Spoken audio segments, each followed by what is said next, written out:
নবম pay scale যে কারণে গেজেট বিলম্বিত হচ্ছে এবং সুপারিশের যে কাটছাঁটের আভাস সেটা তো থাকতেছে। অর্থাৎ জাতীয় বেতন কমিশন 2025 সালে যে সুপারিশ করেছিল সেটা তো অবশ্যই কাটছাঁট হচ্ছে, এবং কি পরিমাণ কাটছাঁট হচ্ছে সেটা হচ্ছে সবচাইতে দেখার বিষয়। এবং গেজেটটা আসলে যে কারণে বিলম্বিত হচ্ছে, আপনারা সবাই জানেন যে আইএমএফ এখানে সবচাইতে বড় রোল প্লে করেছে এই পে স্কেলের বিষয়ে। তবে সর্বশেষ অর্থমন্ত্রী যেটা নিশ্চিত করেছে যে আইএমএফ আসলে এই বিষয়ে তেমন কোনো কথা বলে নাই, এবং আইএমএফ এর কারণে পে স্কেল বাস্তবায়ন বা গেজেট প্রণয়ন সেটা আসলে বিলম্ব হবে না, খুব শিগগিরই এটা মন্ত্রিপরিষদ বৈঠকে উঠতেছে এবং তারপরে মূলত গেজেট বা প্রজ্ঞাপনের জন্য এটা তৈরি হবে। তো যাই হোক, বাজেটের বক্তৃতায় নবম জাতীয় পে স্কেল বাস্তবায়নের ঘোষণার পরও বরাদ্দ রাখা হয়েছে। তবে এখনো বাজেট না হয় উদ্বিগ্ন সরকারি কর্মকর্তা কর্মচারীরা। প্রশ্ন উঠেছে প্রজ্ঞাপন আগস্টে হবে নাকি আরো অপেক্ষা করতে হবে। আপনারা জানেন আজকে 1 আগস্ট, আগস্ট মাস অলরেডি চলে এসেছে এবং এই আগস্ট মাসেই প্রজ্ঞাপন হওয়ার কথা ছিল। তো আগস্ট মাস যেহেতু শুরু হয়ে গিয়েছে, আজকে যেহেতু শনিবার, সংশ্লিষ্ট একাধিক সূত্র জানিয়েছে নতুন বেতন কাঠামো কার্যকর নিয়ে এ বিষয়ে সরকারের অবস্থানের কোনো পরিবর্তন নেই, কিন্তু কিভাবে বাস্তবায়ন হবে এবং কত ধাপে বাস্তবায়ন হবে এবং কমিশনের সুপারিশ কতটুকু গ্রহণ করা হবে সেই বিষয়ে এখনো মীমাংসা হয়নি। এর কারণে গেজেট প্রকাশে কিছুটা বিলম্বিত হচ্ছে। এছাড়াও কাটছাঁট হতে পারে বেতন কমিশনের সুপারিশেও। তো বেতন কমিশনের যে সুপারিশ রয়েছে সেটা তো অবশ্যই কাটছাঁট হচ্ছে, এটা সবাই আপনারা জানেন। তো 3 ধাপে নাকি 2 ধাপে বেতন বাস্তবায়ন হবে সেটা এখন সবচাইতে দেখার বিষয়। তো শুরুতে জাতীয় বেতন কমিশন সুপারিশ বাস্তবায়নের 3 ধাপের পরিকল্পনা ছিল 2026 সালের 1 জুলাই কমিশনের মূল সুপারিশ বাস্তবায়ন করে 50% হারে কার্যকর করা হবে। 2027 সালের 1 জুলাই বাকি 50% এবং 2028-29 অর্থবছর থেকে নতুন ভাতা অন্যান্য সুবিধা চালু হবে। কিন্তু বাস্তব হিসাব নিকাশে দেখা গেছে গত কয়েক বছরের বার্ষিক ইনক্রিমেন্টের কারণে অনেক কর্মকর্তা কর্মচারীর বর্তমান মূল বেতন এখনো যে পর্যায়ে পৌঁছেছে সেই কমিশনের প্রস্তাবিত মূল বেতনের অর্ধেক কার্যকর করলে প্রকৃত বেতনের বৃদ্ধি খুব সামান্যই হবে।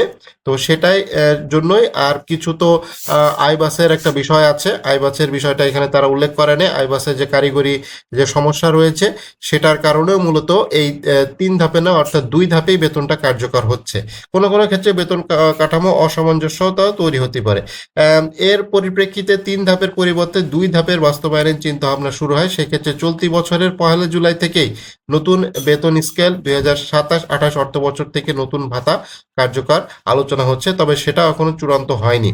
তো আইএমএফ কি আপত্তি জানিয়েছে, এটাই হচ্ছে সবচাইতে বড় প্রশ্ন। এটা বিভিন্ন মিডিয়ায় এসেছে। তবে গত 12 থেকে 16 জুলাই আন্তর্জাতিক মুদ্রা তহবিল আইএমএফ এর একটি প্রতিনিধি দল ঢাকা সফর করে এবং অর্থমন্ত্রী আমির খসরু মাহমুদ চৌধুরীর সাথে তারা বৈঠক করে। বৈঠকে নতুন পে স্কেল বাস্তবায়নের অর্থে উচ্চ সম্পর্কে জানতে চাইলে আইএমএফ এর পক্ষ থেকে এ বিষয়ে কোনো আনুষ্ঠানিক আপত্তি জানানো হয়নি। এটা খুবই ভালো একটি খবর এবং এটা নিশ্চিত করেছে স্বয়ং অর্থমন্ত্রী নিজে। ঠিক আছে, এই যে যেহেতু এটা পে স্কেল দেশের সম্পূর্ণ আভ্যন্তরীণ বিষয়, তো এই টাকার উৎস থেকে আসবে এবং কিভাবে এটা ম্যানেজ করা হবে, তো সেটার নিয়ে আসলে আইএমএফ এর বক্তব্য থাকা উচিত না। তো অর্থমন্ত্রী এটা সম্পূর্ণ নিষেধ করেছে এবং অর্থমন্ত্রী এটা তিনি নিজে কনফার্ম করেছেন যে আইএমএফ আসলে এ বিষয়ে কোনো কথা বলে নাই। তো আসলে বাজেটে বরাদ্দ রাখা হয়েছে, কমিশনের যে সুপারিশ সেটা কাটছাট করা হচ্ছে আগস্টে নাকি অক্টোবরে। এই আগস্টে না অক্টোবরে, এটাই হচ্ছে এখন সবচেয়ে বড় প্রশ্ন। প্রজ্ঞাপন জারির সময় নিয়ে মিলছে বিভিন্ন তথ্য। একাধিক সূত্র বলছে অর্থ বিভাগের আনুষঙ্গিক কাজ শেষ হতে প্রস্তাবটি মন্ত্রিসভায় অনুমোদনের জন্য উপস্থাপন করা হবে, এরপর গেজেট প্রকাশ করা হবে। তবে একাধিক সূত্রের দাবি আগস্টে প্রজ্ঞাপন জারি হতে পারে। অন্যদিকে আরেকটি সূত্র বলছে সব প্রক্রিয়া শেষ করে অক্টোবরের আগেই প্রজ্ঞাপনের গেজেটের সম্ভাবনা কম। তবে একটু সময় নিচ্ছে সরকার একটু সময় নিতে চাচ্ছে। আসলে এখানে সরকার কৌশলগত একটু সময় নিতে চাচ্ছে, যেটার ফলে এই আগস্ট মাসেও হতে পারে, আবার আগস্ট, সেপ্টেম্বর বা অক্টোবর, এখন যে মাসেই হোক না কেন সরকারি কর্মকর্তা কর্মচারীরা কিন্তু একটা বড় একটা অ্যামাউন্টের এরিয়া বিল পাবে, যেহেতু এটা 1 জুলাই থেকেই কার্যকর হবে। তো এই আগস্টে আসলে মূল বেতন হওয়ার কথা ছিল, অর্থাৎ আগস্ট মাসে যে নতুন পে স্কেলের বেতনটা হওয়ার কথা ছিল সেটা আসলে হচ্ছে না। পুরাতন বেতনটাই আসলে হচ্ছে।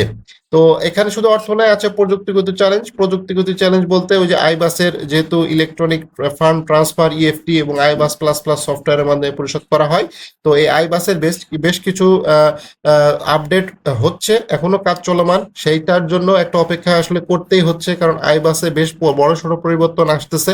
আইবাসের কাঠামো সফটওয়্যারের সবকিছু জিনিস এখানে চেঞ্জ হবে, ডেটাবেস চেঞ্জ হবে, এবং সরকারি কর্মকর্তা কর্মচারীরা তা আসলে উদ্বিগ্ন হওয়ারই কথা। এবং এটা যেহেতু বেশ কিছুদিন ধরে এভাবেই চলতেছে, যেটা কোনোভাবেই কাম্য নয়, এবং কোন স্কেলে কত শতাংশ বেতন বেড়েছিল, এবার কত, এটা এটা আসলে আপনারা সবাই জানেন, যারা সরকারি চাকরি করতেছে এ বিষয়ে তারা অবগত রয়েছে।